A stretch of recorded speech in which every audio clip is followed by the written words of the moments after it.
I do have a question about claims of anti-Semitism in the UNRWA textbooks for Palestinians. And I've read a report by I think the George Eckert Institute, which analyzed these books and also suggested revisions, which were then also made, but were not made in their entirety, because some revisions were considered like an erasure of Palestinian plight in history rather than, a true stand against anti-Semitism. Can you comment a little bit about that? Unfortunately, many of the reports and claims against UNRWA are really at their heart trying to delegitimize UNRWA, and by doing so, take away the refugee issue. So we have to understand a lot of these claims in their political context. UNRWA takes very seriously the need to educate with tolerance and understanding of each other and educate against racism and prejudice.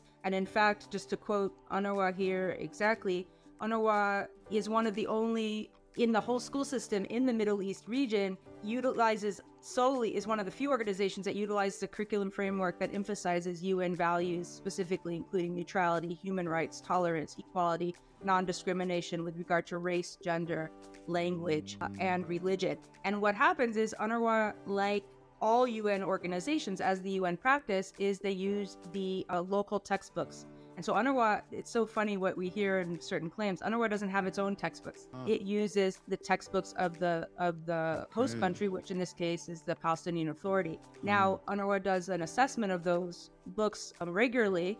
And in the case where UNRWA finds issues, and let's say in 2021, there were 3% of those materials they looked at had some sort of questionable material. When they find that, they make sure that teachers are aware of it. They teach with supplementary materials which are in line with UN values. And even in this 3%, the majority of the material was related to maps or references to the occupation. I can't not recognize at this moment that Netanyahu went to the UN with a map of what he said was all of Israel, which included occupied territories where millions of Palestinians live. So maps are used, in certain ways by all sorts of actors. They focus on this small amount in a situation where 18,000 staff members teach 700 schools, some 500,000 children, and they find one or two pieces of objectionable material along those lines that I'm describing, call them out and say that UNRWA is teaching anti-Semitism. So when UNRWA finds anything objectionable, it is immediately brought to attention. All cases are researched, are investigated, and if there's disciplinary action, it's given.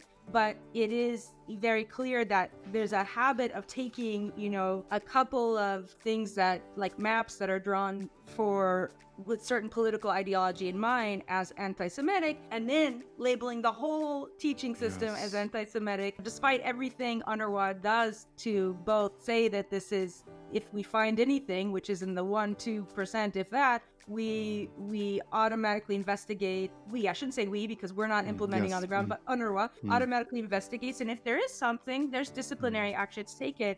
But the degree to which these things are politicized, what is a highly effective system, which actually the British Council has awarded the UNRWA schools, 14 schools in the West Bank and 45 schools in Ghana. The British Council has said that these schools were successfully preparing students to be responsible global citizens by embedding international curriculum education into their curriculum, and they were honored out of many different school systems globally. And the World Bank UNHCR said that UNRWA's educational outcomes are among the best in the region and the lowest cost per student. So there's a political bend to all of this, and at heart it's trying to delegitimize UNRWA and thereby the refugee issue. We take seriously any claim, and we're going to investigate it. Everything we found is the actual cases are extremely small, and when they are, we disciplinary actions are taken. Yeah, and it sounds like they're really overconflated, and they kind of overshadow the bigger picture of how helpful that even the British Council recognized the outcomes of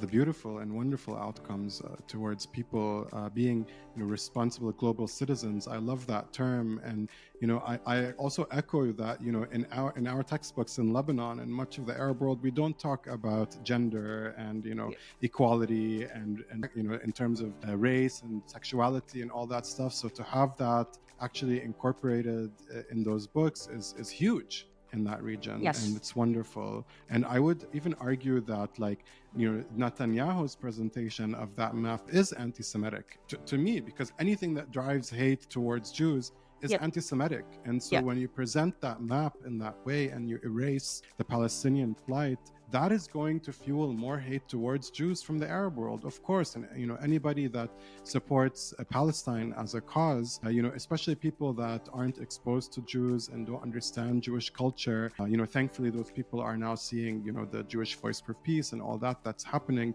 to really understand what Judaism is about and differentiate between Judaism and the political ideologies of Israel. So thank you so much for that clarification. And I would just say, as an individual, I would love to see Israeli textbooks and try to see, how Palestinians are spoken of. And I think that it's naive and disingenuous and cynical focus in on what's being focused in a highly politicized environment. There are blatant generalizations and not factual statements that are around the environment as a whole. So UNRWA is doing its damnedest, its best job possible to make sure that school is a place of utter tolerance for religion, nationality, ethnicity, and that includes tolerance for Judaism and Jewish people, of course. Beautiful, beautiful.